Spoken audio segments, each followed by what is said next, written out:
In a world where most people watch movies and then forget about them, these brave heroes join forces to watch them again and then talk about them. Join them in their epic journey as they go back in time, a decade and beyond, to revisit and break down films from a vast array of genres. Do these movies hold up over time? Are they classics? Find out on Retro Movie Roundtable. Starring your hosts, Brian Fry, Chad Robinson, Dustin Melbardis, Nathan Lutz, and Russell Guest. Coming now to headphones in your ears. Welcome all you lords, ladies, and knights of the Retro Movie Roundtable, where we watch movies and then talk about them. I am your host, Dustin Melbardis, and joining me today is my good friend and co-host, Nathan Lutz. How are you, Nathan? I am doing great on this Easter Sunday. It's been pleasant, and goodness, the weather has gotten just perfect. Nathan, you and we're becoming the new dynamic duo around here. It does seem so. And we've gotten a slew of really good movies to review. So, and this is no different. This is no different, but we are more than just a gruesome twosome today. I'm happy to introduce my good friend and much more of an authority on this genre of movie that we are tackling today, my friend John Resendez. Say hello to the people. Hello, lords and ladies. Yeah, it's a pleasure to be here. Thanks for having me, guys. And he even knows how to address the lords and ladies of the round table. Now, normally, Nathan and I and the rest of our hosts, we have a process for how we select the guests, and they provide some movies. We go back and forth. But when we selected Akira, that's what we're covering today, Akira, when it was on the docket, I said, I know a guy. Let's get this guy. So why did my mind go to you, John? Why were you the one that I needed to pick for this movie? I'm your most resident weeb. I'm your anime dude. I think the amount of times that we've hung out or been talking about movies or been talking about TV shows, and then I bring up some anime that you've never seen is too many to count. So. Yep, never seen. Yeah. Mm-hmm. Yeah, it's like that thing in My Hero Academia. Don't know what you're talking about. Oh, well, It's kind of like One Piece. Nope, don't know that either. So aside from Akira, what's the last movie that you saw, John? I saw it was the full title would be Edge of Tomorrow, Live, Die, Repeat. That was the last movie that I saw, which is also actually based on a Japanese light novel anyway, so it's sort of, tangentially related. Yeah. Did you know that, Nathan? I've probably heard of it at some point. I've never seen it. Live, Die, Repeat. Essentially, it's Groundhog Day for war movies, and a sci-fi movie. I like it a lot. Sounds like something I'd like to check out. I think we've got a couple years before we're allowed to, though. Remember, only 10 years or older on Retro Movie Roundtable. Of course. Yeah, Edge of Tomorrow was the later title. The original one was Live, Die, Repeat, but then the released version that you can now get on like Amazon is both of them combined together. And then, just to make it more confusing, the light novel it's based off of is titled All You Need Is Kill, which is my favorite of the three titles. All you need is kill. Da, da, da, da, da. I will say the last movie I saw was Knives Out. Fantastic movie. Fantastic movie. I saw it late. Great. I thought it was great too. It does unfortunately include one of my pet peeves, which is a bad Southern accent. And I will say I've also been told not to watch the show True Blood for that same reason. What about you, Nathan? What's the last thing you watched? I mean, fortunately, this movie does not have a British guy who's trying to feign Southern US-dom, but it does have Chris Pine starring as Captain James T. Kirk in the third of the reboot Star Trek movies, Star Trek Beyond, which, I'm really sad that these movies didn't continue because they're fun. They're a lot of fun. There's a lot of Trekkies out there who would say that they are somehow lesser or almost destructive to the franchise, but I gotta say, they work out just fine for me, and it's a good time, as much or better than many of the old ones.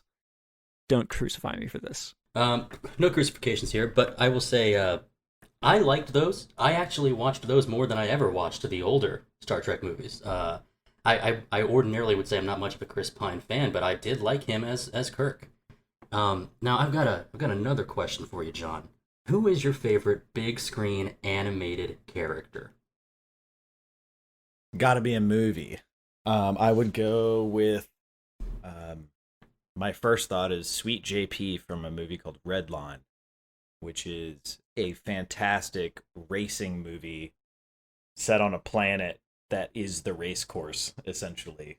Tons of destruction. I think it has one of like the highest frame counts for a movie ever made, or anime movie ever made. It's absolutely nuts. And he's rocking a kick-ass pompadour and drives a sweet-ass car. It's awesome. Sweet JP rules. Sweet JP from Red Line or Red Line? Red Line. Red Line. It's a cool name for a racing movie. What about you, Nathan? Favorite big screen animated character?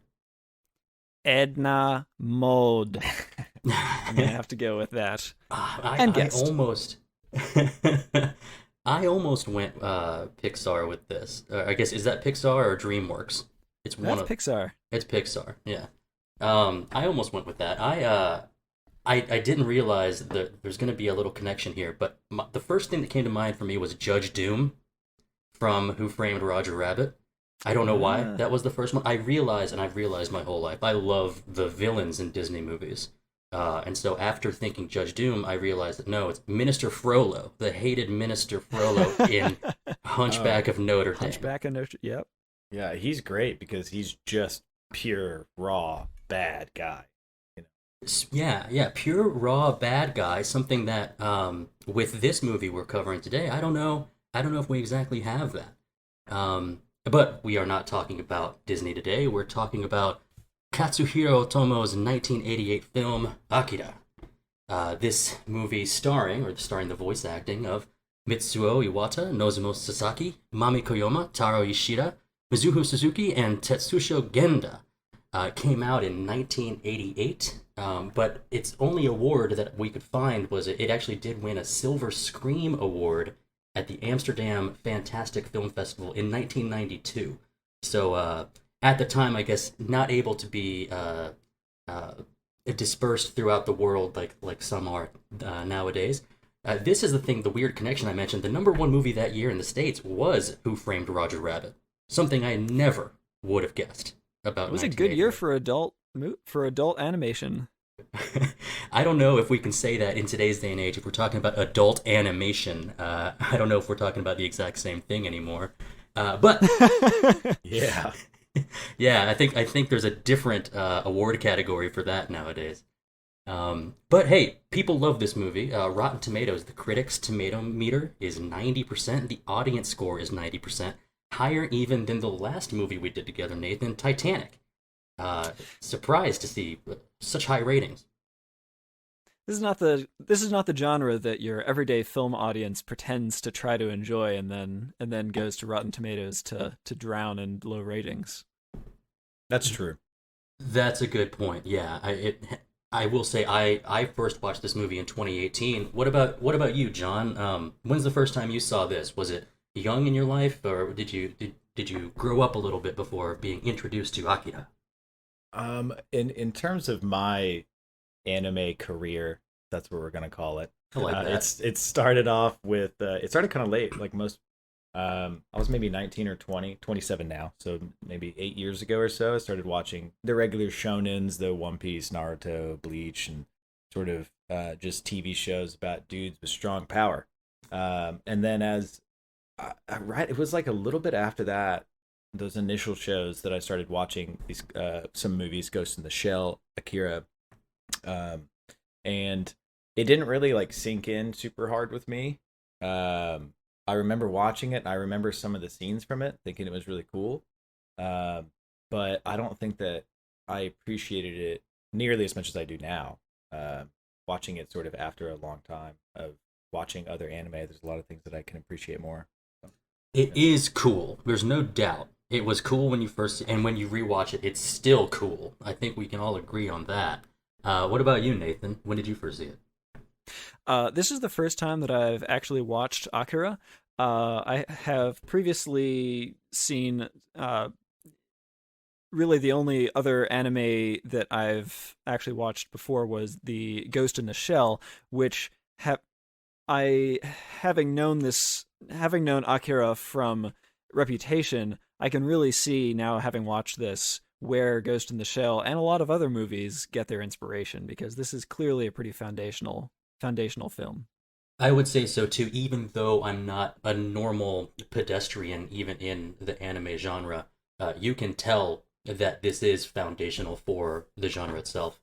Now, none of us, I think, were available in '88. Does it hold up? Seeing it in the 2010s, we're in the 2020s now. If you saw it, later in life, I think it holds up. What about you, John? Yeah, I think it holds up. I think the only thing that's kind of odd is, especially to maybe some more seasoned anime watchers out there, is that the art style, specifically like heads, has just changed so much over time. The size of some of the characters' foreheads is just not done. Nobody draws that way anymore. For better or for worse. Anime heads, yeah. So for better or for worse, I think the style is, if you don't watch a bunch of old anime, maybe a little bit odd, but I don't think that it's bad necessarily. And in terms of just the animation quality, oh man, that holds up easy. Yeah. Yeah, I noticed the size of the heads. I thought it was refreshing as a real life big headed person. Nathan, do you think it holds up?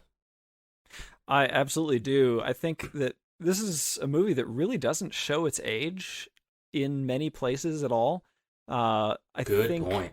The thing that really achieves that for it is that it's really not trying in any places to do things that are overly showy. There are a lot of really subtle things that it's doing all over the place, which come off as really artistic and really inventive, but there's nothing that attempts and fails to do some sort of an effect that wouldn't have been possible at the time, despite there being a pretty good number of computer-generated effects in this, both literally generated by computer as well as effects which were guided or like plotted by computer calculation and then replicated in the movement of backdrops and things. So that's interesting to see. I think you hit the nail on the head by saying it doesn't fail to do anything that it tries, which was a delight when you're watching it and rewatching it.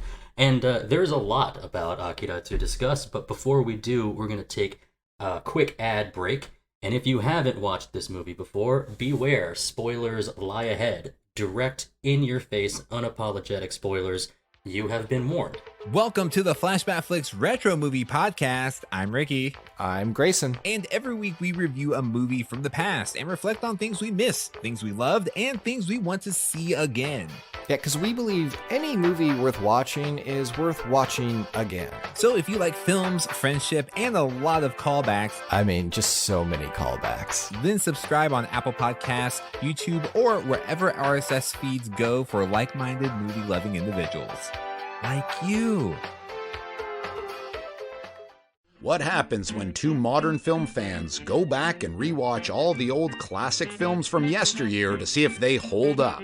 You get the Classic Film Jerks podcast. Find the Classic Film Jerks podcast on all the major platforms. We are back from our break, and now it is time to hear Nathan give us a plot summary.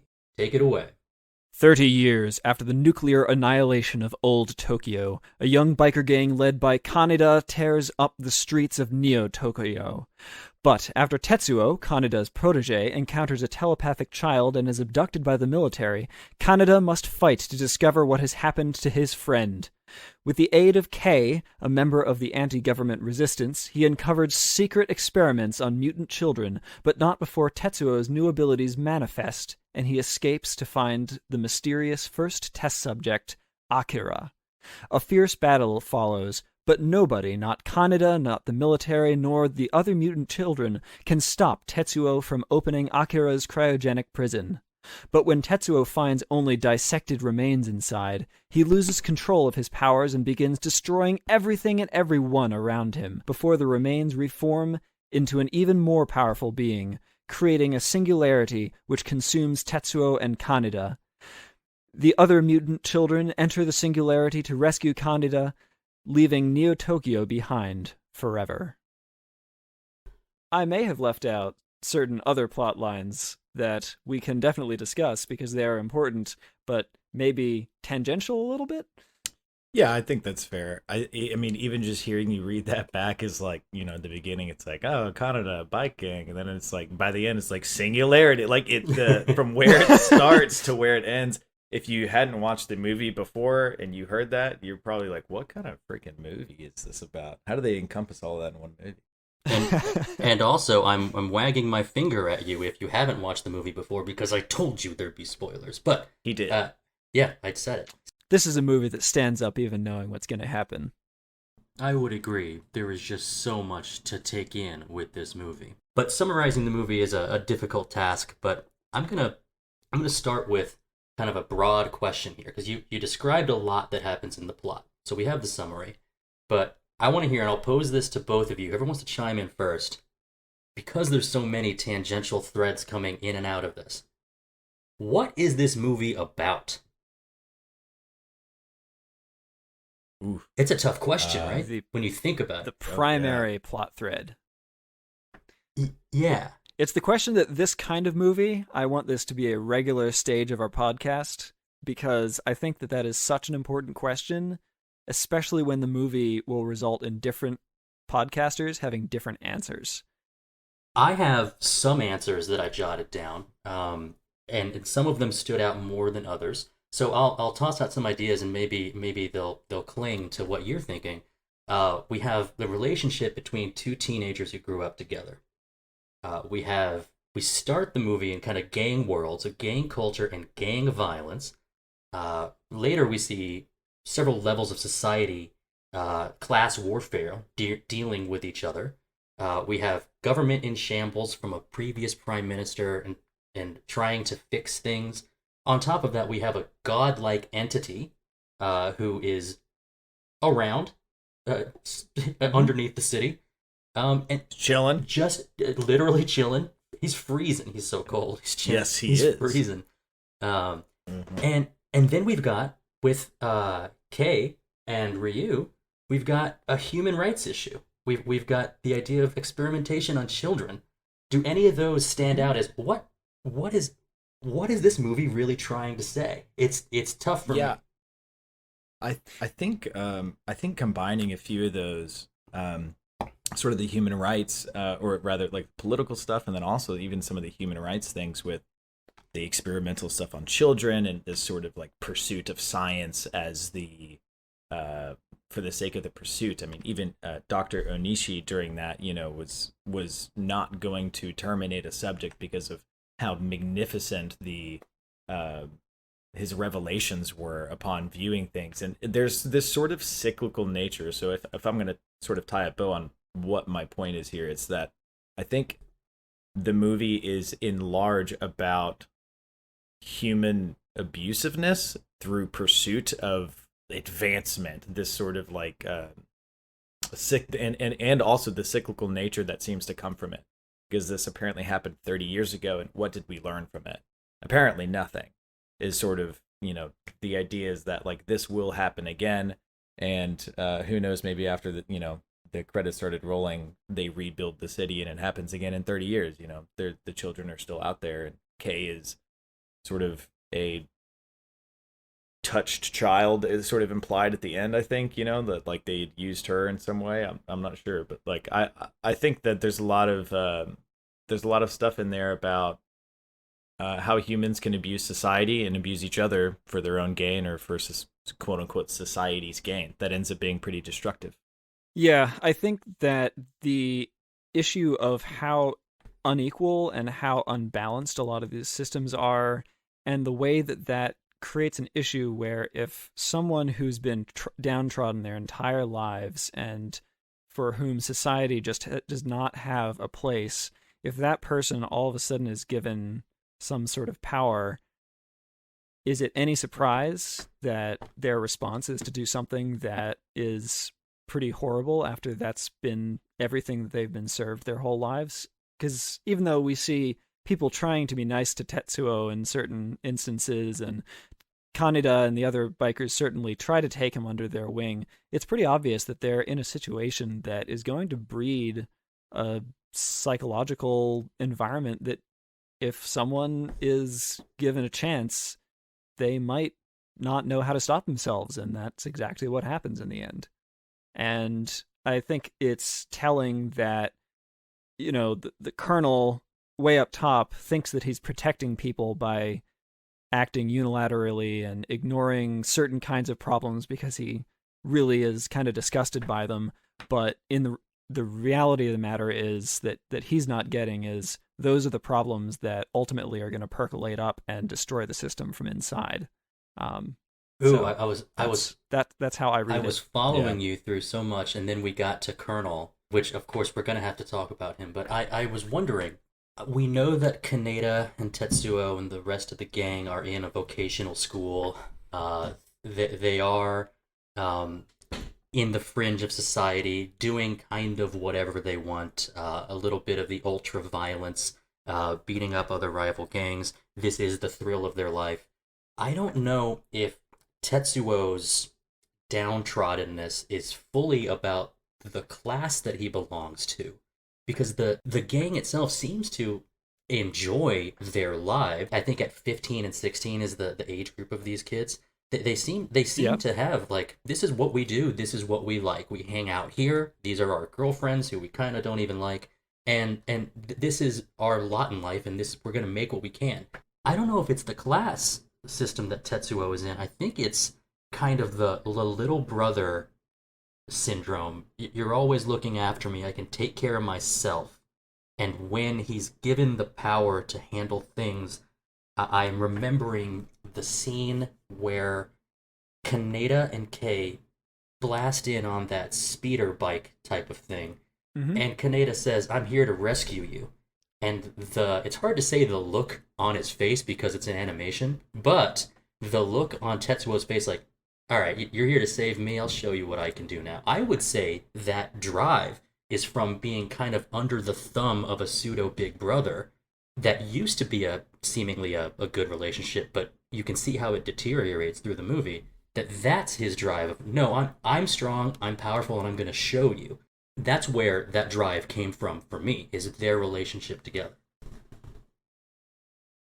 I can see that. Yeah, I think I would agree with. I actually kind of agree with both of you, and to a point of it, or rather your counterpoint, Dustin, about it. You don't think that it's class stuff because they seem to be having a good time, and they enjoy their sort of biker gang lifestyle, but they don't have anything else to enjoy. It's not by choice that they enjoy it. It's almost out of like well, I guess we there's not much else to enjoy. Their school is awesome. Not even a scope. Well, yeah, awesome. They wrote hotel on the front of the statue in front. Yeah. Also, I'm not sure what this. This is just something that I noticed. I actually paused and wrote this down. The statue outside of the school has like red paint on one shoulder and blue paint on the other. And the immediate thing I thought of was the pill on the back of Kaneda's jacket is a red and blue pill. And there's a lot of red and blue in general in the entire movie. I started to write down all the things that have red in it, and I'm not even sure necessarily what they mean unless it's just a stylistic choice, but red, blue, and yellow occasionally are in this film a lot.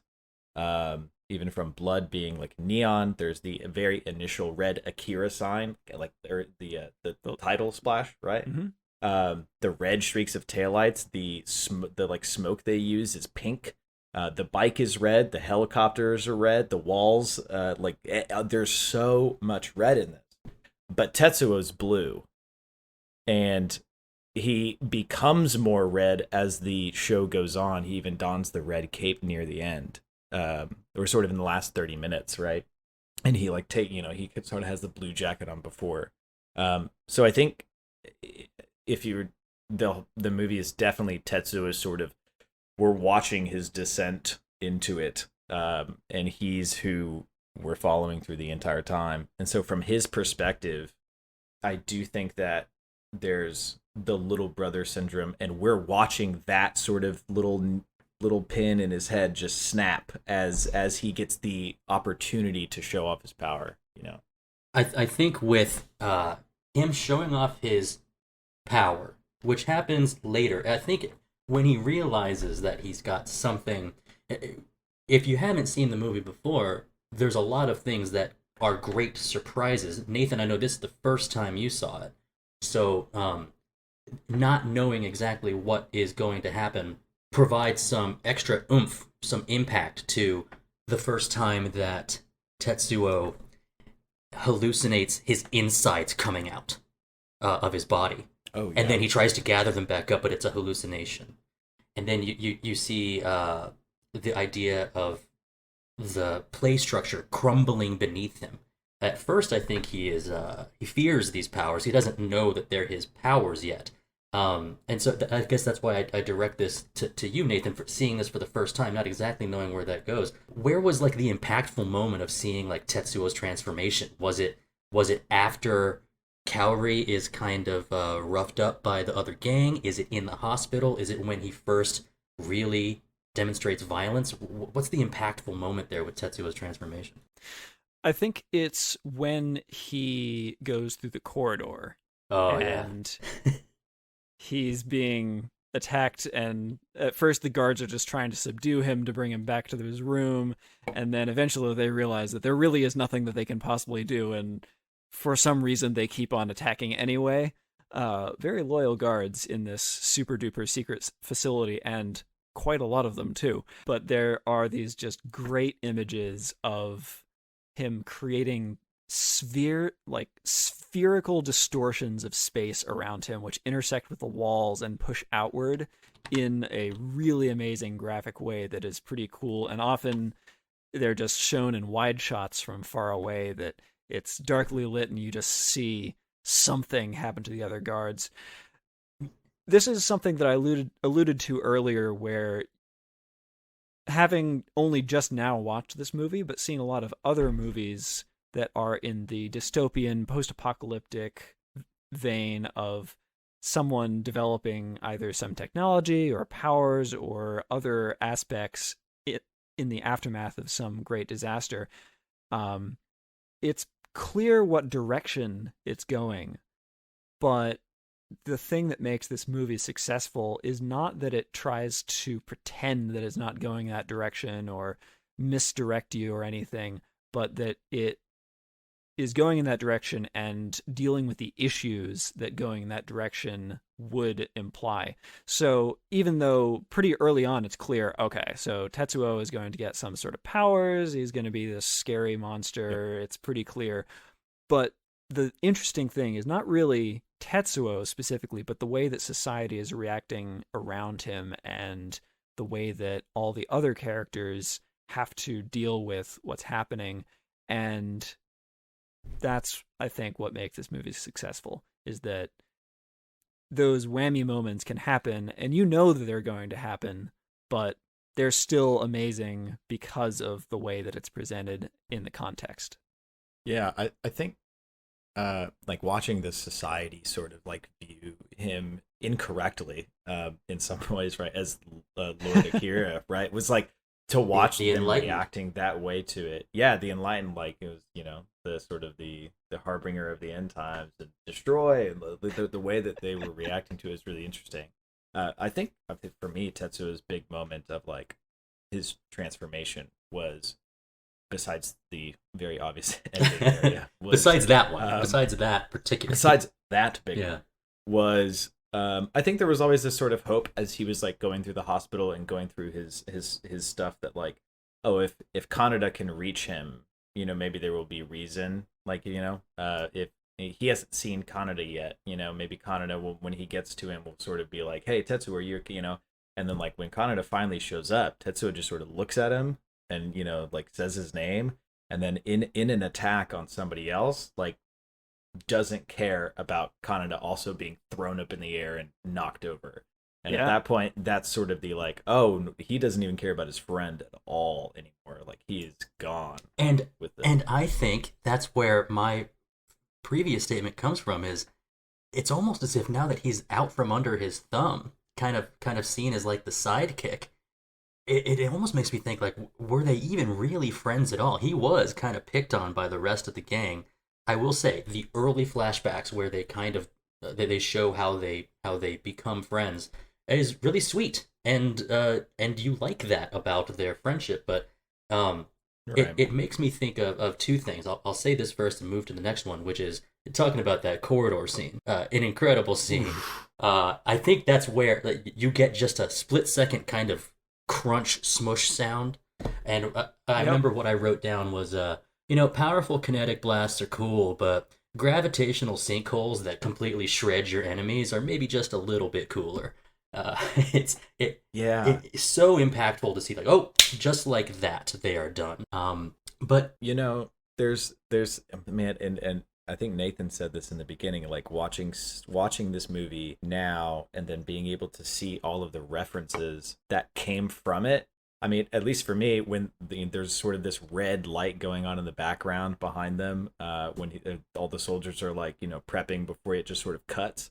That corridor scene reminded me of the Rogue One Darth Vader scene. Yeah. Right? Like, he's coming down this hallway and you're screwed. It's happening. The unstoppable force. Yep. The unstoppable force traveling through a corridor. This might have been the original. Yeah. And it's awesome. It is awesome. Now, the hope about what if Kaneda gets to Tetsuo and somehow the path towards destruction is averted, and it ends up being the opposite. It kind of accelerates. It puts fuel to the fire. Like, I'll show you what I can do, and he destroys a building and flies off. But it made me think of when Kaneda shows up and doesn't make things better. Is Kaneda someone that we can root for? I guess he is kind of a protagonist here, but it also seems to me like this is Tetsuo's journey, and Kaneda doesn't really seem to help him that much. Does he even try? Can you guys think of how Kaneda ends up being a positive influence on Tetsuo? Is Kaneda the microcosm of the Colonel, in the sense that they're both doing exactly the same thing, just on different scales? Kaneda's being overprotective in a way which is damaging to Tetsuo, and the Colonel is being overprotective in a way which is damaging to Neo-Tokyo? Yeah, I could see that. I definitely think that there's also a little bit of, Kaneda's our vehicle for the story. We're just following Tetsuo through it wouldn't be nearly as interesting as following Kaneda, who sort of still gets the perspective of, being relationship-wise friends with Tetsuo, but also he gets to be sort of involved with the resistance, Ryu and Kei, and, all that other stuff. So he's our vehicle to being able to see all of it, really, is I think mainly why it sort of follows his path through it and why he's sort of in there. I don't think that I never really found myself like rooting for him necessarily, but I didn't want him to die, Yeah, he's a lead. Yeah, I mean, and he seems like it's kind of presented that he's the leader of the gang. He's the leader of the bike gang. I do like their relationship. I like interpersonal relationships in movies, even in this animated movie where their tension is kind of brings it to a boiling point. But before we hit that boiling point, Tetsuo actually kind of pushed himself further down that interstate highway.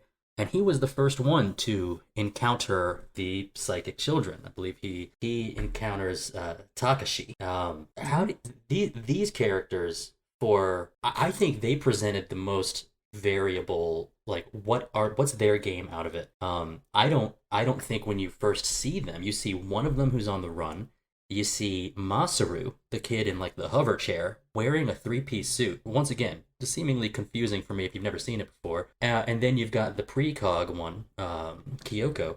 How do they fit in? I think they've got this kind of cool overseer type of role where they see what's going on. They know where things are going. I don't know do you think they knew that eventually this would lead to Tetsuo finding and uncovering the icy vault of Akira? I get the impression that Kyoko had that figured out fairly early, but didn't know how exactly it was going to happen, and that the vague images that she got were the driving force between why the kids would then later decide to go on the offensive. What's not super clear to me is how Takashi's escape / abduction / whatever was going on fits in to the beginning, because he seems to be working with the others after that, and I'm not entirely sure why he would have been broken out or what that was. Is this one of the potential tangential threads that doesn't keep you focused on the main drive of the movie? Is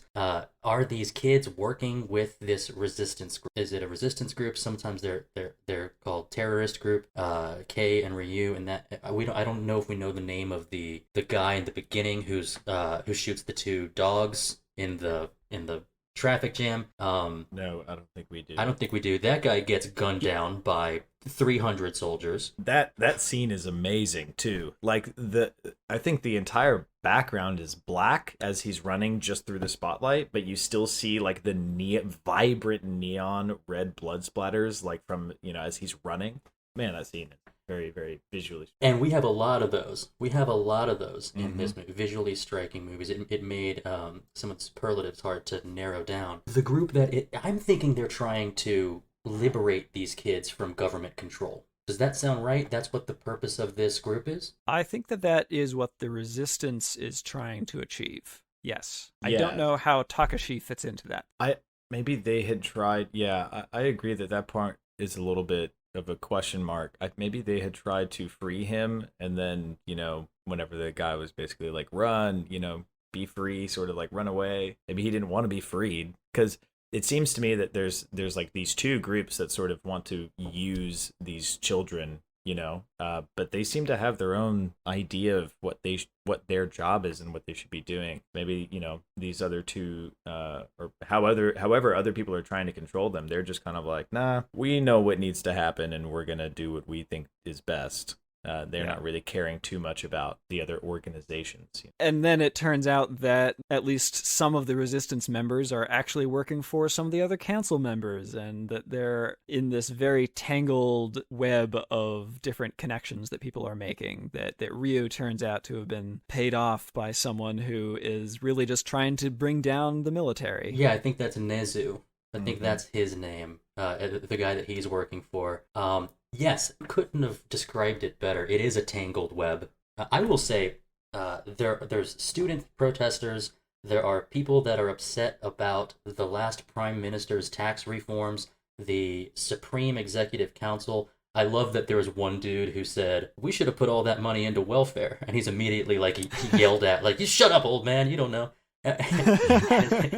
It's like, yeah, of course you would say that. The thing that might help the people? How dare you? I think that maybe some of the threads that sort of just get lost a little bit, or maybe even some of the more confusing ones, is due to the mismatch of it being based off of a manga that is 5 volumes, and from things that I've heard and things that I have read, the manga being 5 volumes, and the writer of the manga is the director of the film as well. So he got to just make his own movie of work. But to fit it into 2 hours and 4 minutes, it cuts out like middle sections. Like the movie is essentially volume 1.5 and the latter half of 4 and 5. So there's like a middle section, and the pacing also feels a little off to me in the middle. Like the underground sort of like sewer fight scenes and stuff like that. Some of it felt a little like, okay, where is this going a little bit? Like I want to see them get there. It felt like it was taking time in places where it wasn't necessary in terms of plot, right? Is this just a chance for our animators to show like their ability to show that speeder with the minigun on the front? It's going back and forth, and the water is splashing. Is this just a chance to show off? Which, by the way, I loved every bit of animation in this one. It's all cool. It is all cool. Like I think that's the thing we can come back to. Undoubtedly, it's all cool. But I didn't know. First of all, John, it's pronounced manga. Manga. Yeah, manga. Manja. Yes, somebody will say something like that. So yeah, it's manga. And but I didn't know that he was the director. I would say, even though there's some confusing threads, I still thought this movie was complete. Like it started with something, and what it ended with was, to me, satisfying. I was satisfied, even with some of the tangential threads out there. One that we haven't covered of these several different threads is the almost the religious fanaticism. Akira is real, and he's coming back. And this is what we've been waiting for. Kind of cool to approach a religious fanatic sect when the audience knows that this is real, that this will be happening. I thought that we a little later on in the movie, during the crumbling bridge, half of the people there are religious fanatics about Akira the Enlightened is going to save us with fire. The other half are like student protesters. I actually came to the conclusion that in this movie, the protesters, the anti-government sect, doesn't need an identity because it didn't end up really mattering. All that needed to be present was we have government in power and we have people fighting against it. You know, yeah, some of that stuff is maybe not even necessarily supposed to be these plot threads for the movie and more of just setting, you know, like just pure setting of this is what this dystopian world in 2019 apparently, right? Is It's it's 2019. 2019, right? Which I thought was funny that they were saying this movie came out in 1988, and they were like, "Oh, next year's the Olympics in 2020," and Japan was supposed to have the 2020 Olympics. Yep. So Surprise. yeah, but I think some of the anti-government stuff more is just that's what fits the genre and fits that world. If that didn't exist, I don't think Neo Tokyo would be as impactful visually or make as much sense for this sort of destructive behavior going on with the main characters and everything else. You know, I think that it could be more of a setting piece than plot threads that weren't explored. It's certainly interesting. It helps explain why the military is able to show up and appear in such numbers and why they might act in the way that they do. And I agree. It really comes off as a sort of almost background element in a lot of areas. But it certainly does lead to a fair amount of additional runtime that seems like it add up to all that much in the end. It seems like if you were to, for example, excise a lot of the K storyline and that you could skip directly to having the other Esper kids directly in the fight instead of using her as an intermediary who doesn't have any agency herself. I found that scene fun and once again cool. I thought that using her the first time you see it, when you see that Kyoko is speaking through her when she's on the back of the speeder bike and they're headed towards the baby room. I believe that's what they call it, the baby room. Yep. Creepy name. Creepy name. A lot of creepy stuff in this. But when they're headed towards the baby room, and you see that Kay, I think this is done intentionally, but when she is, we'll say, for lack of a better word, possessed by Kyoko, she's got a little bit of eyeshadow on. The same eyeshadow that Kyoko is wearing. Did you guys notice that? Yeah. You know, interestingly, there's a scene where she's talking she's being controlled, right? But they don't let you know that she's being controlled really until like the last sentence that she says, and it's when she's sort of talking about like what Akira is and stuff like that. And I remember watching this scene and just the voice actress that plays her, I was like, during it, I didn't realize that she was being controlled, and I thought to myself, this voice actress sounds a little too old to be this young rebel fighter right now. And then it hits the point where it's like, oh, she's being controlled by the old lady. I guess that's good voice acting then. It's kind of that's pretty good, I guess, you know. It did what it was supposed to do in a way. Yeah. I will say, explanation of god tier level things is very difficult to do. I felt from a couple months back that Adjustment Bureau in that episode that they did a bad job of explaining the plan, and if they just chose not to explain it, it would have been better. Sometimes less is more. I don't know how you're supposed to read a like seismograph chart and realize that this is the birth of the universe. I don't understand. there are some sort of sciencey things in here that are like, I mean, I get that it's sci-fi and quote unquote future, right? But there are some things that are like, maybe this would have been better left more ambiguous. What if the scientist didn't know what he was looking at and just said, it's off the chart, or I can't understand what's going on? Yeah. That might have been less hokey than, it's the birth of a new universe. He's reading that ticker tape. He's looking, all the vitals seem normal. For this once in a millennium type of thing, everything checks out. And how do you know that? I've never seen readings like this before.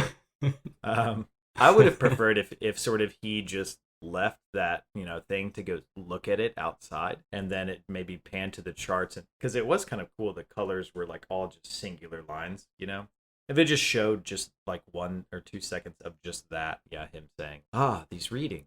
Yeah. It was kind of funny. There is an early scene that does what we're talking about, where it doesn't really explain exactly, and it works out really well, where the doctor shows the colonel the readings that are sort of the weird circular bouncing Right. sort of audio looking graph. And then the colonel says, okay, what did Akira's readings look like? And the scientist is like, well, they can't really be compared exactly. It's kind of hard to do, but I'll show you anyway. And it superimposes like a hemisphere on top of them, which like a bigger one, but like the two readings have nothing in common about the way that they're graphed. So it's like, yeah, I see what you mean.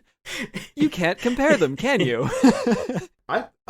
I actually thought that, like, because the first one's kind of like a ring, right? And it's got like waves going kind of around it. Yep. When I saw that, I was like, my first thought was, oh, it's gonna grow to be a hemisphere, by the end. Sort Maybe. of what happened, because we see it like sort of get the waves get like bigger and longer and sort of stretched over a little bit, but it is still in the beginning. I still liked the beginning part. I did not like as much near the end when they just kept showing it. I'm like, okay, yeah, I get it. It's crazy. Yeah. Show me what's outside. It's moving again. This was one of the actual computer animated elements in it. The truly computer generated elements in it. So they were very proud. Yeah. I'm not a huge fan in a lot of anime. Mainly movies really do this because their budget, their style stuff. Oh man, like we're gonna show rain for 10 seconds and I'm gonna make this rain look so good. Like, that's sort of just throwing your art onto the page without any sort of function or narrative to it, but just to really, really look good. This movie does not do a lot of that at all. No, I think it's amazing for it. A different sort of hot director right now, Makoto Shinkai, does a lot of that, and his films are very popular because they're very, very beautiful. But I just feel like they lack substance, and Akira's is nearly all substance and style. Speaking of style, we've been on this art. First, the computer generated ring and orb and hemisphere. The animation of this movie, as opposed to describing acting, the animation here, I will say, we discussed how it doesn't seem dated. For what it is, it seems great, aside from the size of the forehead. I thought so much about the animation was even the stuff that wasn't meant to be visceral or like really hit you in the face with something that's gross or something that is violent. Just sometimes it's in the smoothness of a motorcycle crash.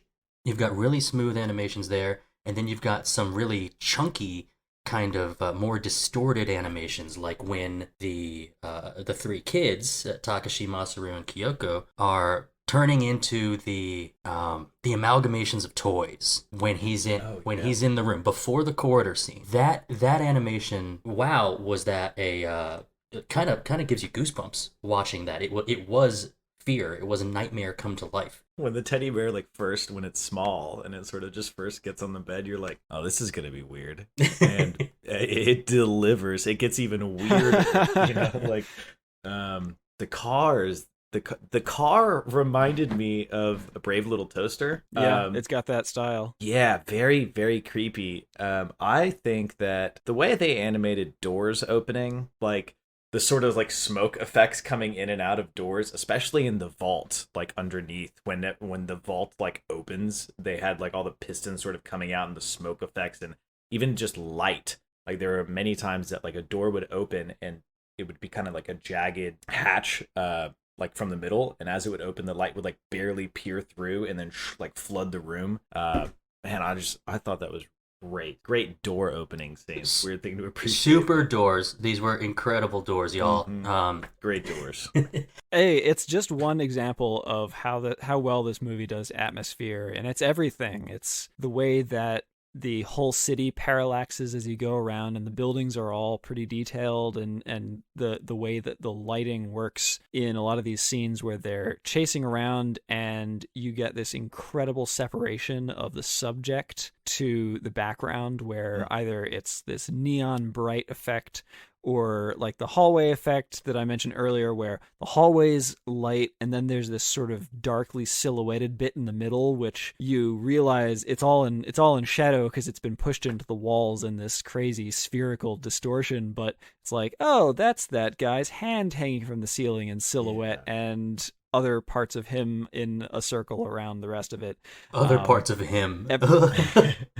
There's even a scene in the beginning where, in like the first motorcycle fight, where somebody falls off or gets headbutted off the motorcycle, right? They get headbutted off, and that would have been enough for it to have been like, oh, that's cool. Yep. But then they kept doing more. They had him like rolling on the ground and you see it, and then you watch his arm get run over by another bike. And like, they didn't need to do all that extra stuff. They didn't need to animate these doors and the silhouettes of things as good as they did. You need to animate the fight scenes really well. You need to animate Akira and Tetsuo's transformation stuff really well, but all of this other stuff was extra stuff that is just really, really appreciated. It's so beautiful. And this movie was made at a higher unique frame count than most of their anime movies. I think anime TV shows are like 6 to 10 frames, and most anime movies are somewhere between 8 and 12, and this one is, I think, 24.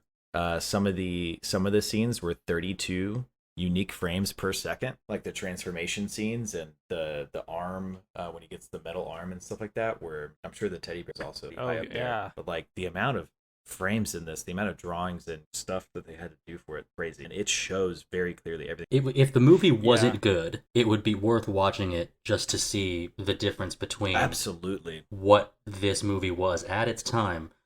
I was going to bring up that specific moment when he gets headbutted off the bike, and then you see his arm not just get run over, but kind of go in the opposite direction. So much of that added to, I would believe, the enjoyment of this kind of this viewing was appreciating the things, because we already discussed the plot. The plot, you know where it's going, and it gets there. But there's a lot of candy for you to watch and to appreciate.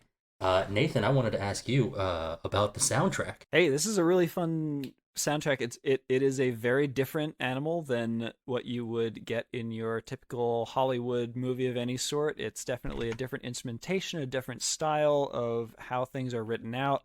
You get that creepy choir that always forebodes crazy sci-fi things about to happen. You get the bits of the soundtrack that are almost part of the actual film. You wonder if those graphs of Tetsuo's power are actually creating those bell sounds, but then they morph into the way that the soundtrack has the percussion instruments that it's using to accomplish all these things. I love the way that it really works environment and goes back and forth that way. So really enjoyed the soundtrack. Those percussion and sort of ringing sounds, this was the first digitized version of a Indian gamalesh percussion instrument. And I don't know if it was exactly used, but you had said that you had seen Ghost in the Shell before. Did the sounds and even sort of like scene transition almost sort of like the same sort thing. The same thing. When I say that movies that I have seen make me think that this was foundational for things, it's the degree to which even the soundtracks are almost, you can really see where the inspiration is coming from here, and it's a good thing to take inspiration from. I thought it was great as well. So really, really successful work on that. That the soundtrack is written by Shoji Yamashiro and performed by Gaino Yamashirogumi. There was something I mentioned the flashback moments being sweet. There's not a lot of sweetness in this movie. And the Kaneda and Tetsuo grow up in if not a boys' home, it's just a maybe like a boys and girls' home, whatever you would call that. And there is a certain community of children and how children treat each other. We know Tetsuo kind of gets bullied, and Kaneda comes to his aid a bit in those flashbacks. That's you also see similar flashbacks of the three kids, and you see flashbacks of a young Akira. And whenever they go back to that, the tone of the music shifts so purposefully. There's a really beautiful like flute when they're young. and it makes you think like, oh, this is when things were better, but like when the world hadn't changed yet. And that's something that stood out to me as they really put care into the additional animations. They did not have the attention to the score. When you look at this movie as a whole, I mentioned before, it's kind of candy. Everything that you get, even if it's a scene that maybe is taking you away from the direction of where the movie is going, it's still worth your time. It's still worth, oh, this is part of the world that they've. This whole movie is candy, and people should eat it. Delicious candy. I can't get into our superlatives without first addressing the final scene and what happens at the end. And I guess what I'll get at is we see some things that happen. Sometime before that, I don't know, can either of you explain to me where Kaneda gets a laser? He takes it when he is chasing after Tetsuo, and he is following in all the carnage that Tetsuo is leaving behind him. And it doesn't actually show him taking it, but it shows him stopping at like a toll booth sort of thing. And Kaneda does this kind of double take and smirk when he sees one of the guards who's been killed, but he sees the laser rifle. Okay. And I do remember when they're charging it. I remember the short scene where I think him and one of his other surviving gang members are charging it by using the battery of one of the bikes. Dustin, you don't remember hearing the da-na-na-na acquired laser rifle? You don't remember that It's part? dangerous to go alone. Take this. Yeah. But so we get to the culmination of the movie. We have the three kids. We have the organs of Akira. We have Tetsuo with his red cape and his robotic arm. Kaori's there. That doesn't seem like it's going to end up well. It doesn't. So I want both of you guys to answer this, because I don't know if I have one. What happens? There's actions that I see, and the moment when the three kids are kind of praying or meditating or focusing to bring back the Akira ball. And then there's the after Akira is kind of released. I love when teamwork is applied. The three kids decide they need to, or the two kids decide they need to help Takashi to go into the ball, the big white ball. Interesting part of the scene. Tetsuo is asking for help. Through most of the movie, he's pushing everyone away, every single person away.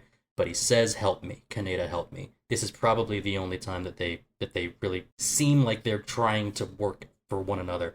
But yeah, I'll just ask. Yeah, I think that was his true self really showing there, right? Like his sort of "I'm a strong man, I don't need nobody, I look at all my powers" is this facade. And whenever he's in danger, Kaneda help, that he needs. It all was, some of it was for show, and the only reason why he was able to do that before was because of his powers. And it's okay to ask for help. But it is okay to ask for help. I mean, that's the message.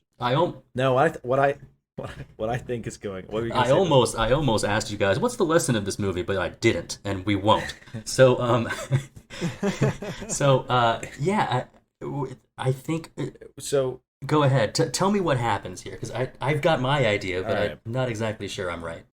I'm not sure that I'm right either, and I think that's what's very cool about this. But I don't think that it's possible to ignore that in this movie there are two nuclear bombs, and it's Japan. That the correlation with this, right? Especially when you think of, at least from what I interpreted that I mentioned earlier on, the this movie is sort of theming about abomination of pursuit.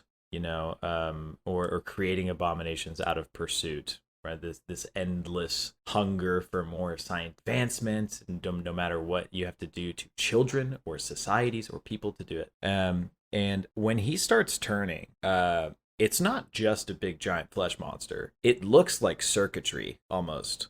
Right? Yeah.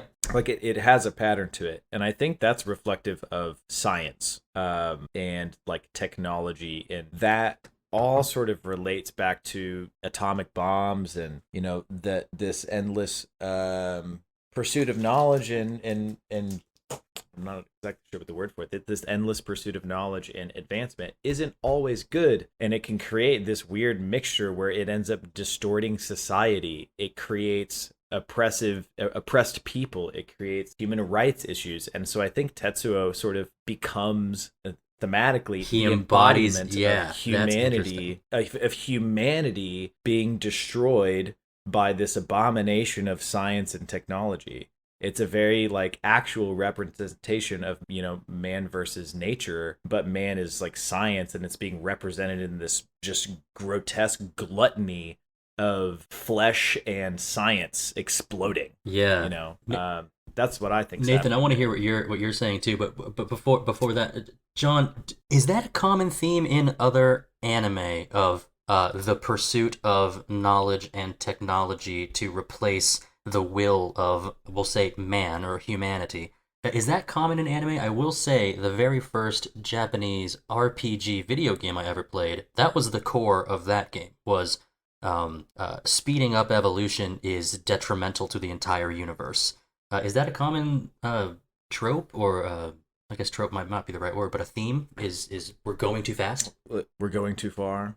Just because we can doesn't mean we should. Yeah.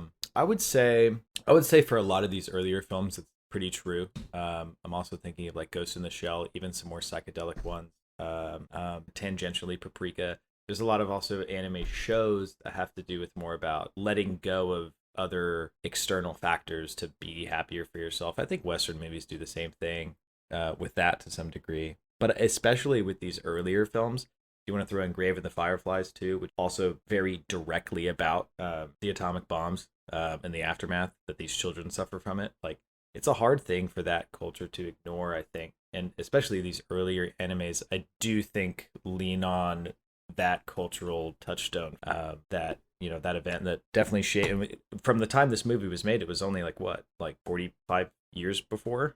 Not 40? Right. Like, that's not a long time. Yeah. Yeah. Well, Dustin, to answer your question, I'm going to have to start spinning a crazy fan theory / yarn here that possibly could be disproven by a line that I missed somewhere or something. But unknown to the viewer right now is that John has substituted his background on Zoom for the picture that is the beginning of this movie where the nuclear bomb goes off and destroys original Tokyo. Yes, I'm going to fall into it by the end of this. Here's a theory. Why is it that the nuclear bomb blast is actually a black sphere? Is this... Yeah.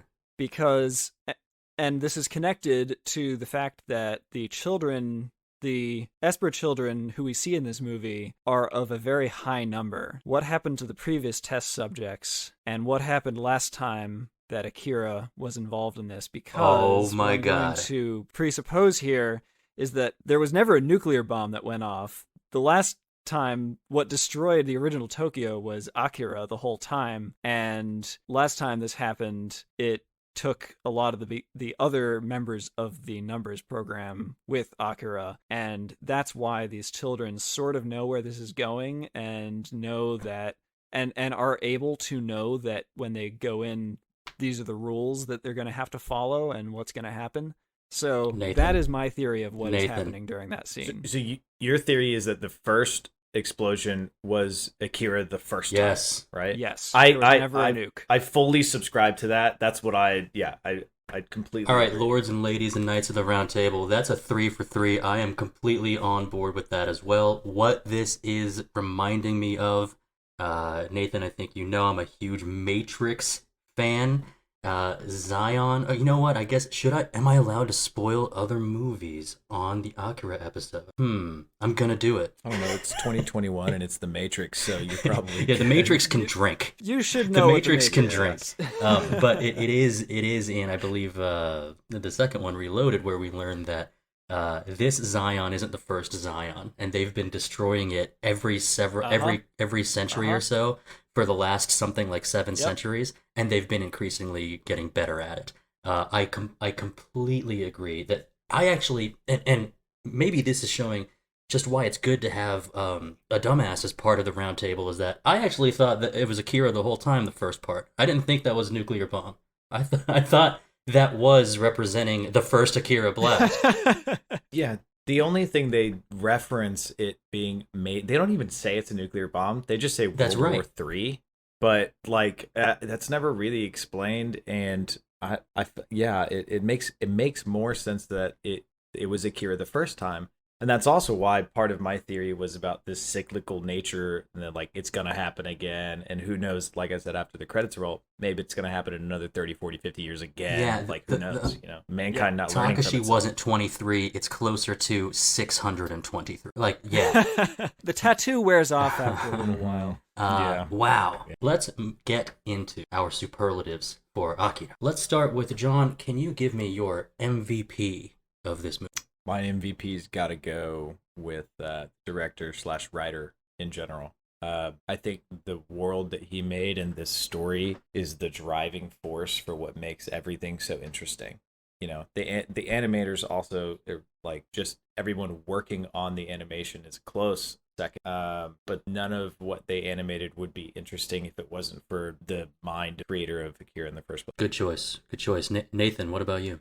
I'm going to go with the character who we actually haven't talked about that much, but who undergirds a lot of this movie, Colonel Shikishima, voiced by James Lyon on the English dub that I watched. I think that, for whatever reason, we haven't talked about him too much, because I think that his is another thread that, in some sense, is kind of tangential to the more core ideas of the film, but I think that his role in everything is a great connective tissue to explore all of the ways that this system is messed up, and how each of the different parts of this system all think that they're right and that they're doing the right thing, and just how very wrong they are and how blind they are, while trying to be good people at the same time. So a great performance and a great core part of the movie. Yeah, a real core part of the movie. I think I did want to talk a little bit more about Colonel. My MVP is also the director, who I did not know wrote the manga. Sorry, I said it wrong. The Mongli. I thought the world he created for this movie, while there were some distracting things throughout it, sometimes you want to be a little distracted. Sometimes being a little too focused on just one thread isn't so interesting, and sometimes being way too focused can actually kind of make your brain hurt. I'm thinking of a movie like Birdman, where you never get to rest your eyes, you're always following something. Learning about the terrorist organizations, and that people are unsafe, and that the main gang of biker kids, they have a rival gang, the clowns, and the clowns have like a heavy boss man as their leader, and their girlfriends don't really like them, and they're at a vocational school that they don't care about at all, and like all these little small scenes. Discipline. I was gonna say yes. Discipline. Spot. And they just take it. They're like, oh, this is what discipline is, and they're used to it. This world that he created was so nice to be a part of for 2 hours. I don't know if it seemed like 2 hours when I was watching it. Well, I mean, we even spent like 20 to 25 minutes talking about the tangential threads that don't matter, and it wasn't even necessarily negative. We were like, yeah, I wonder what those were about, and they were interesting and cool. We liked them, maybe a bit confusing and irrelevant in some ways, but they were, like you said, like sometimes you want to be distracted. They were still fun to be in there. Yeah. All right, John, how about your best, we'll call it best supporting character here. Yeah, mine's going to go with who your MVP is. My best supporting character is Colonel Shikishima, who for some reason, every time that he was on screen, I was just like, dude, this is the most Captain Colonel guy I've ever seen. His name could have been Captain Colonel, and I would have believed it. But like, he also like it. I mean, in most anime, just like, I don't think that this is a foundational piece. I just, that like Akira did it first, but most sort of just like military dudes, like the bald, the stash, like that, like kind of bigger dude. And he just played it so well. The voice actor for him is really good. I liked almost every scene he was in. I enjoyed. I liked a lot whenever they were like, oh, you've been stripped of your rank in command. And then he just goes, shoot him. Yeah, shoot this guy. Yeah, shoot him. I was like, he cares so much. He believes he's doing the right thing. He's just secretly a dictator. Yes, but also like, ooh. I don't know if the answer to he's a dictator. If you start it with yes, but you have to be careful here. Yeah, yes, but look, okay. So I think that whenever he says yes, shoot him, that and his fellow soldier like just listens, right? Like he's got the loyalty of his guys. Like they don't care if he has a rank or not. They're gonna follow him. and his presence shows in that. That's why I like presence. It's felt. Yeah. I mean, he's clearly amazing at what he does. His men are like, hey, how can we not love this guy? He's on the front lines with us. It's great. Yeah, I will say that particular scene where he says shoot him, and within minutes he says, we're all run by puppets. Join me. Okay. They said yes pretty easy. Nathan, you have a best supporting character? I'm actually going to go with another character who we kind of left out of the discussion, but who is interesting, is Wendy Lee's performance as Kay. I thought was quite good. She's another character whose plot line could be really interesting and, deserves more exploration and explanation on its own. But what we get, I think, is a great window for how Kaneda is brought into things and her whole view on how things are working. John, we're 2 for 2. I learned his name was Colonel Shikishima. I don't think we learned that his name in the movie. I don't remember it being said. I don't think so. We did have to look it up. We did both immediately say, I'm sure it's the Colonel. somewhere. The Colonel, for sure. Yeah, so I've been calling him Colonel Badass the whole time. Yeah. Colonel Badass plays Captain by his own Good rules. Guy. Captain Good Guy. He doesn't like dealing with the Supreme Council. With one command and one order and 2 dead men, he unites the military and the government agents just with his machismo. I'm going to go with something that we didn't mention. I think he genuinely cares for the well-being of the, you've been calling them the Esper kids. I think he cares for them. I'm not saying he didn't. Sorry if I created a false dichotomy there. He just said he was a dictator. That's all. I think he genuinely cares for the kids and cares what's best for all people. He hates the bureaucracy of the Supreme Executive Board, and generally just great to see when on screen. Okay. How did he end up in this world? The way, you know what I mean? The way he is with everyone else's sort of principles and stuff like that. I want a spin-off of Captain Colonel. He does survive. He does survive, yeah. Yeah. I want a prequel though. How did he get to us? My impression is that he's the creation of the military system, that this is the guy who would rise to the top of the military and who the military love, politicians hate kind of naturally. Mm-hmm. Without him trying, he doesn't need to do all these kind of Machiavellian tricks because he is the perfect guy on his end. He's just been trained all his life to think about society in a certain way, which inadvertently, when push comes to shove in this situation, makes him a dictator. Yeah, what he says kind of goes. All right, I see that, yeah. I see what you're talking about now. But at least, hey, we were upset that we didn't talk too much about him before, but we got to say what we wanted to say about Captain Colonel. Hidden gem for you, John. What's your hidden gem of this movie?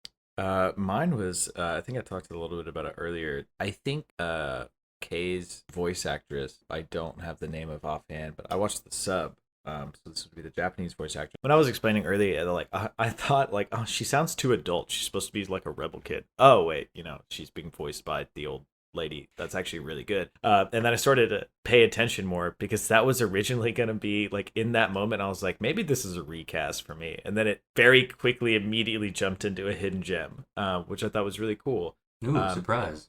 Yeah, and I think in general her character is something that is a good addition, and I really liked having the little bit of exposition that you get like through the Esper kids, like or through her from the Esper kids. I think it was needed. I think it was necessary, and I liked a lot of in the beginning Kaneda sort of like trying to get her, like flirting with her and.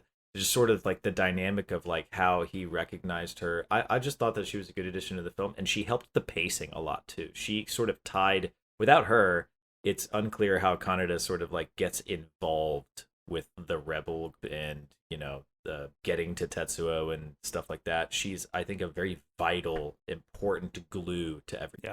Yeah. This is Mami Koyama is the voice actor for Kay, the original. She's great. A hidden gem. A near recast turned into a hidden gem. Well done. Nathan, hidden gem for you.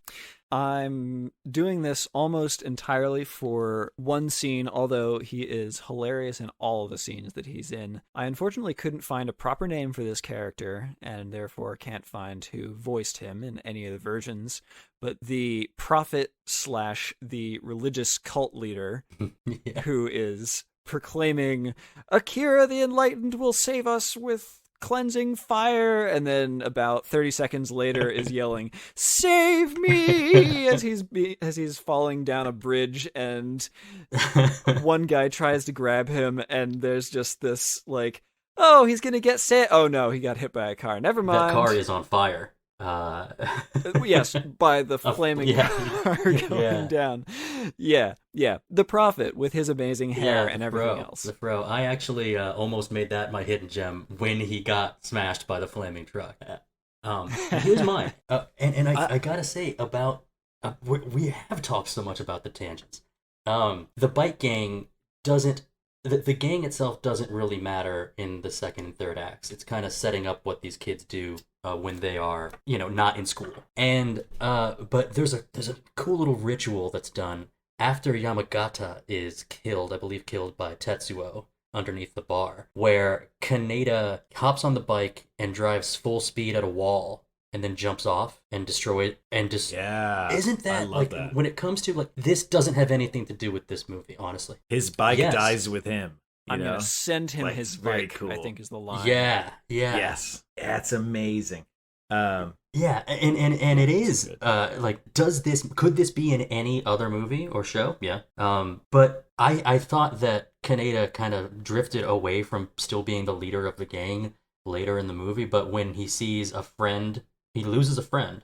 He decides to send his bike with him, which I thought was a cool hidden gem. Now, we actually talked about this. We were going to skip recasting, replacing someone. But John, did you have a some type of recast? Kind of how do you finagle this recast situation? I've got a complaint, Dustin. We've got a complaint.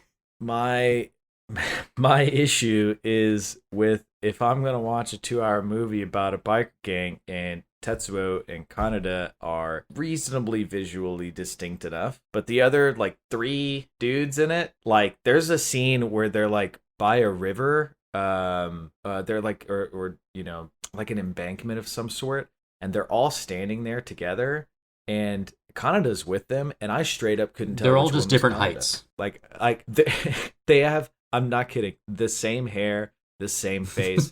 They're all wearing either just one orange jumpsuit or just one red or just, I just think that they could be both voice acting wise more distinct and visually more distinct. Why not? Why do they all have to look almost literally exactly the same? I would like to see them just sort of portrayed a little bit differently. Maybe even just one hair in front of his face more, just the hairstyle change, so I can tell who I'm looking at, because I found it confusing in a few scenes. That's my recast. That's a good way of approaching the recast for an animated movie. We can call it a redraw, or a redesign. Yeah, there's a redesign for this one. Let's move on to this is always a tough one.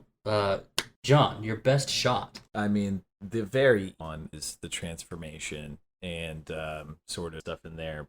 I think what I'm going to go with is when Tetsuo realizes that the orbital strikes that are hitting him are coming from a space station. He does this sort of look up and then begins to float, and you're oh wow, he's going for the space station. It sort of hits you oh, that's how strong he is. He is literally going into space to get this thing. And I think that the shot of him when he first goes into space and he's sort of glowing red and just stands on the soul cannon is that I think shows how strong he is and how vindictive he is to anything that's going to interrupt what he's doing. And I think that is a great shot. The orbital beam of soul coming down. I had actually, it had escaped my mind while we were recording.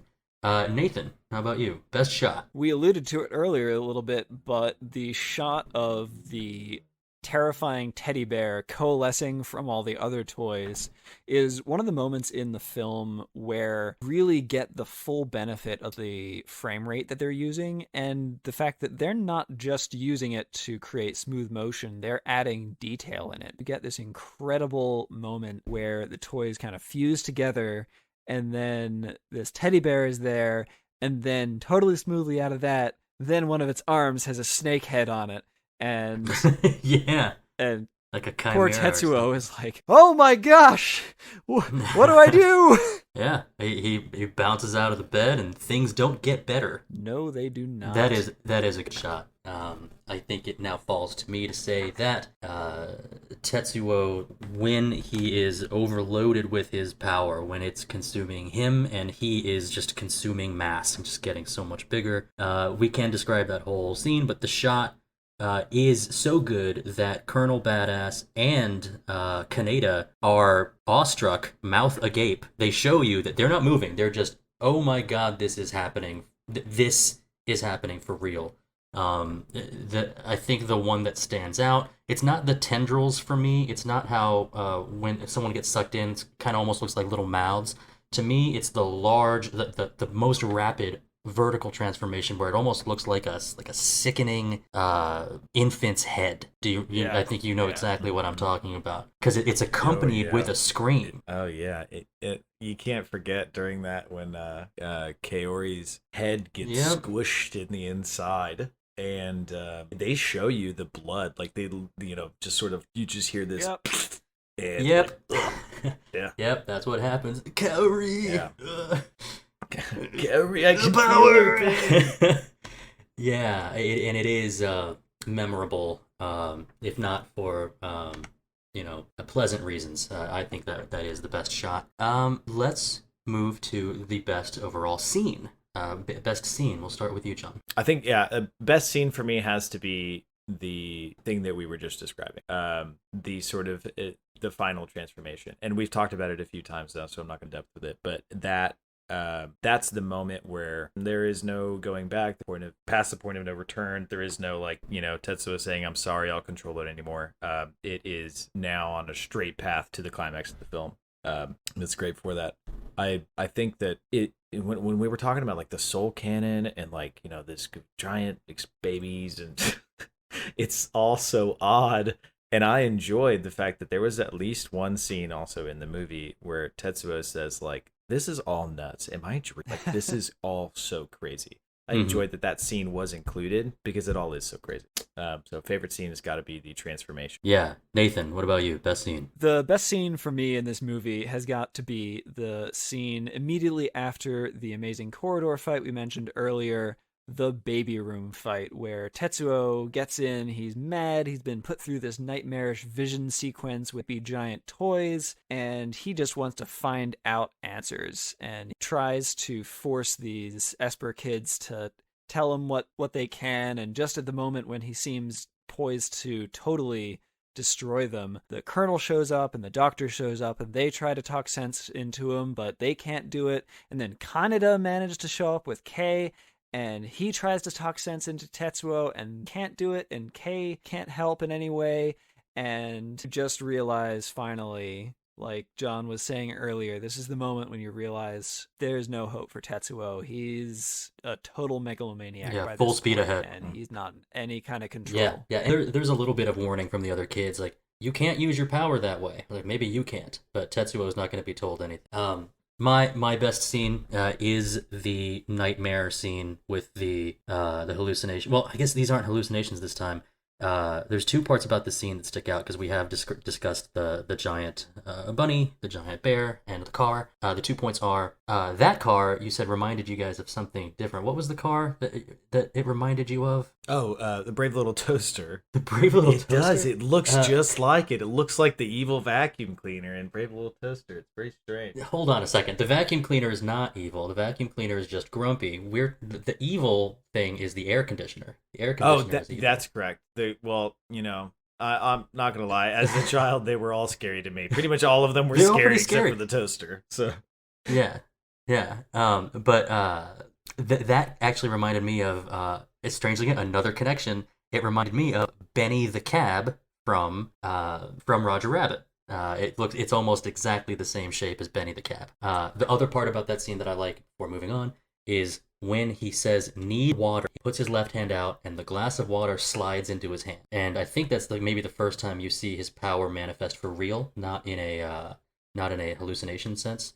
And so when you see, might be the second, but he just the water slides into his hand. He doesn't even realize it happened. It's just like he wanted something and it happened. I thought that was very cool. Both times they're subtle enough that he doesn't realize what's going on. What was the first one? I can't think of it. So I say this, I could be wrong, it could be an animation thing, but I'm a little bit convinced that in the prior scene when he's just been rescued on the street and just before he has his hallucinated guts scene, he's walking away from them and he seems to get really light on his feet for just a moment. He floats up onto the tips of his toes and then he comes down and has his hallucinations. And I'm convinced that he was just starting to fly and his powers were just beginning to manifest, and then he freaked out and had all these hallucinations because he's terrified of what was just about to happen. Okay. Even in the hallucination that he has right before his guts spill out, the ground opens up beneath him, so he would be floating. If that was real,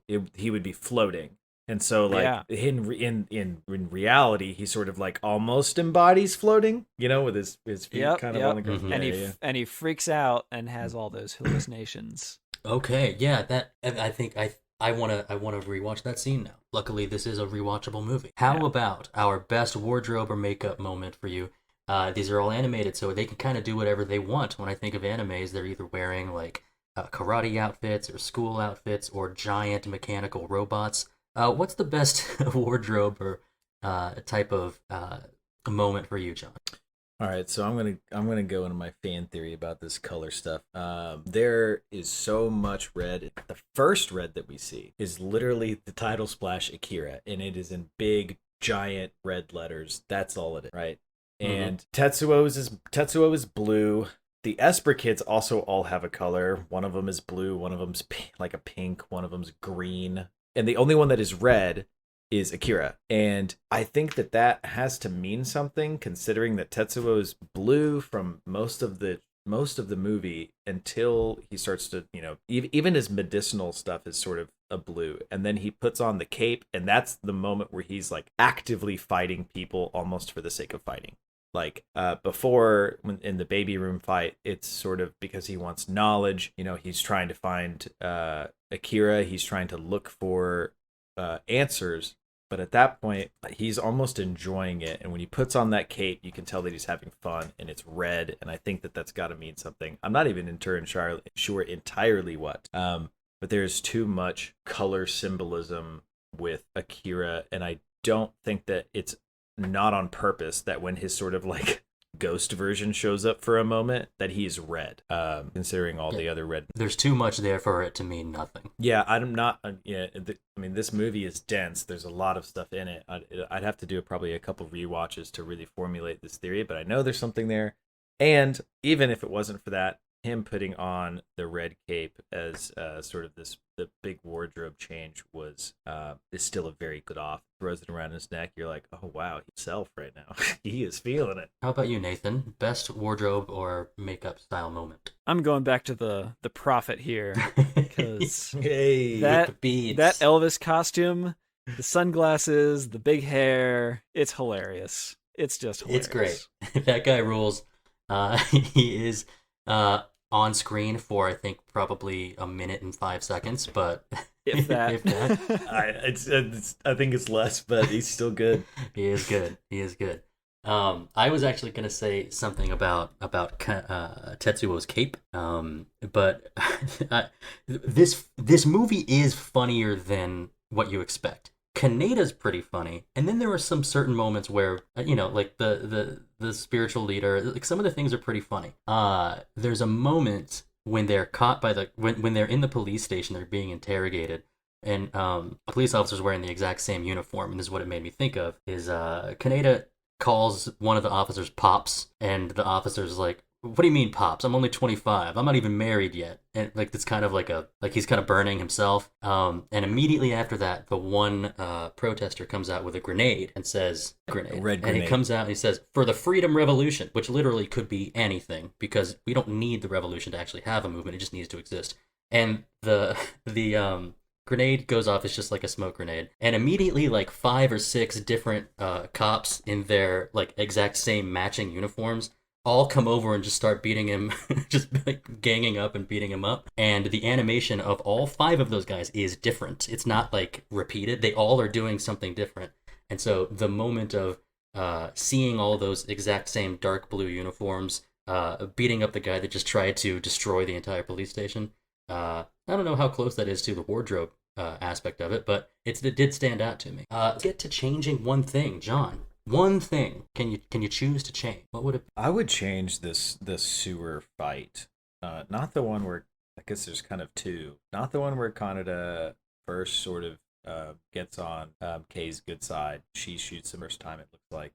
Not that one. It's the one where they're like invading and they end up getting that like helicopter bite. That whole thing felt a little drawn out and kind of for the sake of animating something or filling some time, or I'm not sure, but and I think some people are killed off and you end up with just Kaneda, Kei, and Ryu anyways. You know, like all the extras are killed off, and it's like, okay, it just felt a little. That's my least favorite part of the movie. Like, if I was to put the movie on, or you know, if I were to turn on the TV and see Akira on, I would fast forward through that scene if I could. I would watch the rest of it, but I would fast forward that one because it doesn't matter at all. Yeah. Would you cut out the entire meeting up with the Resistance sort of subplot area, so to the point that Kei would at some point tell Kaneda, like, "Oh, my contact Ryu, I think that he's in this building. You need to help me break in and we can work together," and that they can go in without going through the whole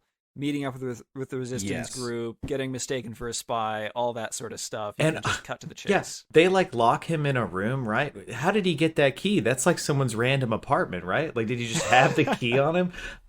There's that area. Yeah, you're right, and I think you're asking because you also think, we could have sped this up. This didn't need to be in here, and I agree. Yeah. Those things remind me of the speeders on the planet moon of Endor. What about you, Nathan? What would you change? This is a much more minor piece. This isn't really structural but I want to figure out some way for Kaneda to not feel like he just brought a knife to a nuclear weapons fight at the end. Because we've watched, and he should know by this point, that Tetsuo has defeated guys in the military with much bigger guns than this laser rifle. By this point, he's taken down tanks, he's taken down like guys with 6 laser rifles at the same time, and he picks up a laser rifle of a guy who has died because the laser rifle didn't work. It wasn't good enough. Yeah, there's a little bit of plot. I'm gonna make this happen. This guy who's trained to use it.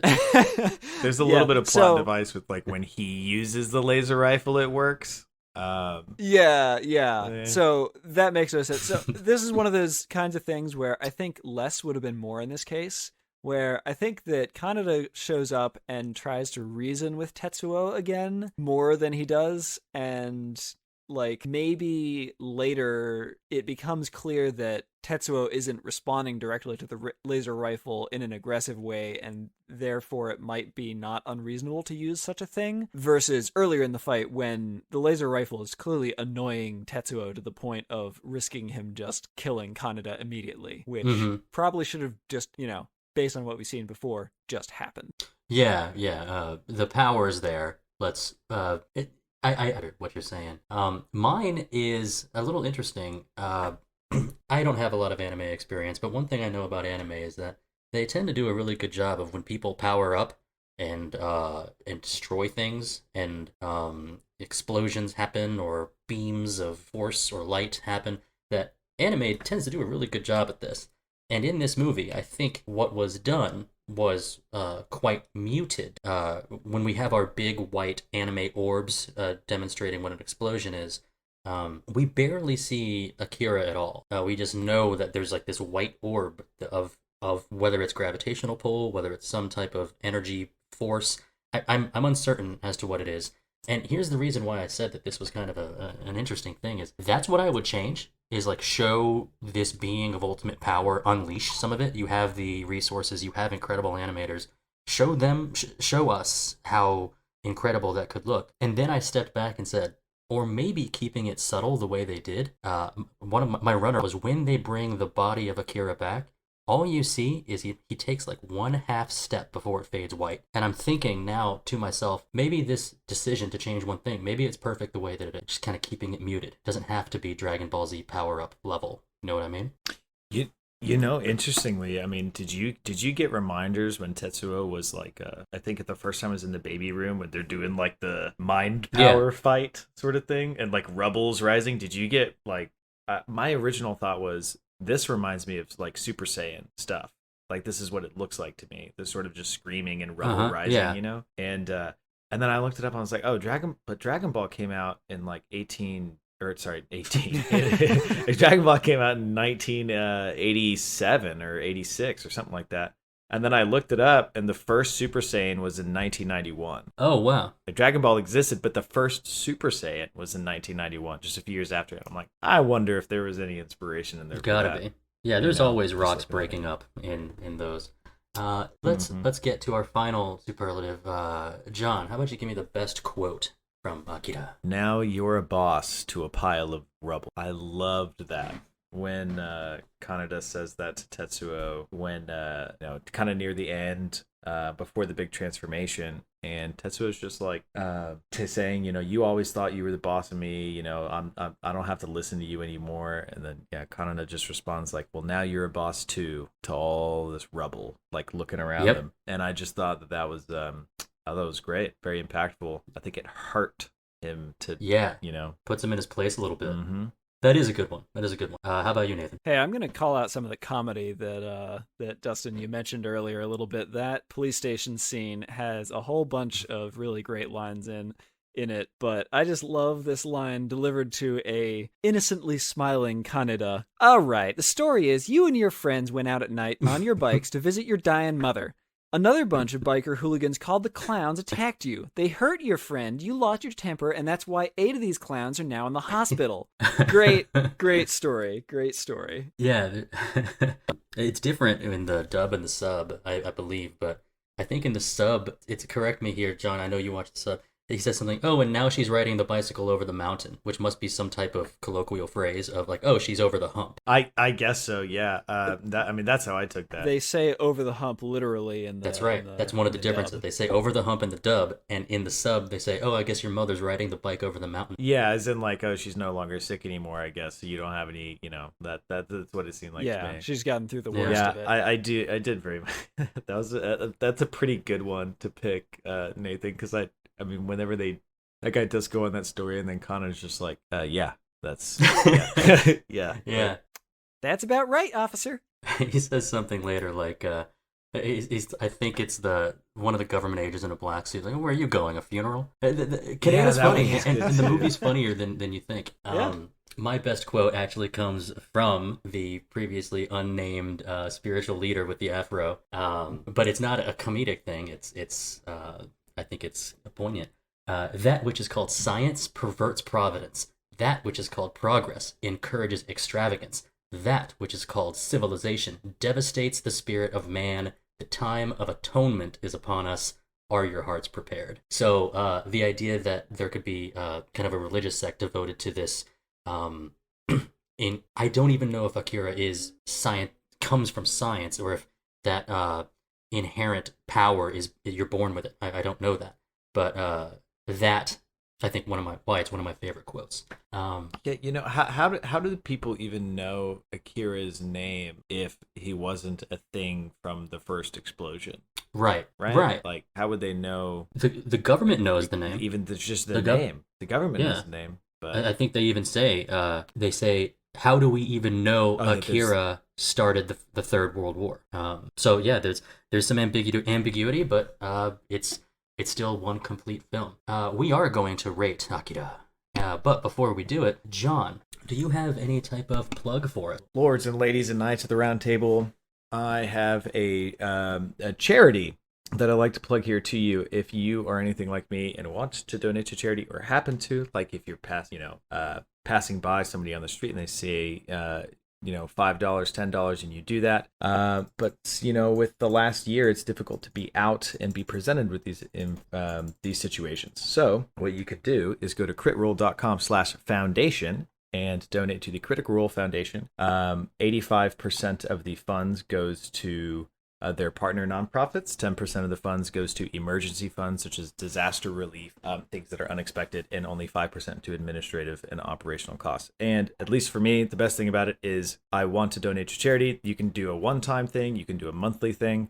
So if you just want to do $10 every month that goes to it, and at least $10 every month is going to leave the world better than we found it. I think people will appreciate that that the foundation itself provides the breakdown of where the money goes. That's often a reason why people make the choice. Sometimes I would consider the cowardly choice not to donate is because they say they don't know where it's going, and those details are very helpful for giving. Thank you for that. Thank you for that. Let's get our ratings. I've got mine, but we're going to start with yours. John, let's rate this movie 0 to 5 stars in half-star increments. I'm going to give this one a 4. I think it's very good. I think that some of the issues with the pacing in the middle and some of the extra characters being maybe a little bit more fleshed out, as we've talked about, would have probably given it closer to 5. It's really close to being a 4.5 for me, but I'm not sure. Maybe on future watches. Maybe when I figure out that color thing, it'll become a 4.5. But yeah. It kind of comes down. Yeah. If it comes down to the colors, I understand. You can be swayed many ways. The secret code of Akira. We're watching. Colors. Yeah. How about you, Nathan? Your rating 0 to 5. For a lot of the same reasons as John just mentioned, I'm going with a 3.5 here. I think that this movie is successful in a lot of ways and does a lot of creative things and has a lot of really amazing animation moments. But again, some of the pacing issues in the middle section and some of the, I think, questions that it raises without feeling like it really wants to deal with or really answer them. Certain amount to be desired here, but still very powerful. Okay, so you went 3.5. I was thinking of how to describe this. I was going to say artistically sloppy. I was going to say beautifully disheveled with the things that aren't explained and the things that the directions that the movie takes you before you get to what you really want, which is an incredible payoff and an ending that leaves you with, if not more questions, at least just some incredible visuals. I actually started the podcast with this at a 3.5, but after talking about some of the things we loved about it, I've changed it to a 4. This is a 4-star movie now. So overall, pretty good rankings. That is the end of what we have to say about Akira, but we need to pick a movie for next time. I have 3 options for you, Nathan. I'm going to read through them here. Option 1, let's go with, maybe we do Snow White and the Seven Dwarfs from 1937. Exiled into the dangerous forest by her wicked stepmother, a princess is rescued by 7 dwarf miners who make her part of their household. Option 2, Beauty and the Beast, 1991. A prince cursed to spend his days as a hideous monster sets out to regain his humanity by earning a young woman's love. Or option 3, Finding Nemo, 2003. Gosh, 2000, yikes. After his son is captured in the Great Barrier Reef and taken to Sydney, a timid clownfish sets out on a journey to bring him home. We've got 3 options. Nathan, what say you? You know what we're going to have to go with? It's going to be Beauty and the Beast from 1991. Definitely. You're singing them now, too. All right. Yeah. The music comes out when you got Nathan and Dustin on. All right. Well, hey, John, exactly. You brought so much to this recording. Thank you very much for accepting when I thought to have him. Thank you guys for having me. It was a lot of fun, and I got to rewatch Akira, which I don't know if I would have done if it wasn't invited specifically to be on here, and now it's giving me more motivation to rewatch some older stuff too. I'm gonna go watch Ghost in the Shell. It adds to the fun. It adds to the fun. Mm-hmm. All right. Remember, all you lords, ladies, and knights of the Retro Movie Roundtable, we invite you to reach out to us. We want to hear from you. Subscribe, rate, and review us on iTunes, Spotify, Stitcher, Google Play, YouTube, or wherever you get your podcasts. Give us a like on Facebook. Follow us on Twitter. That's @movie_retro. Email us at retromovieroundtable@yahoo.com. Hey, producing and providing this podcast is fun, but not free. We invite you to support the show at our Patreon page at www.patreon.com/Retro Movie Roundtable. Any contribution is much appreciated and will go towards making the show better for you, the listeners. As always, thank you for listening, be good to each other, and watch more movies. Nathan? I'm not bad. I'm just drawn this way.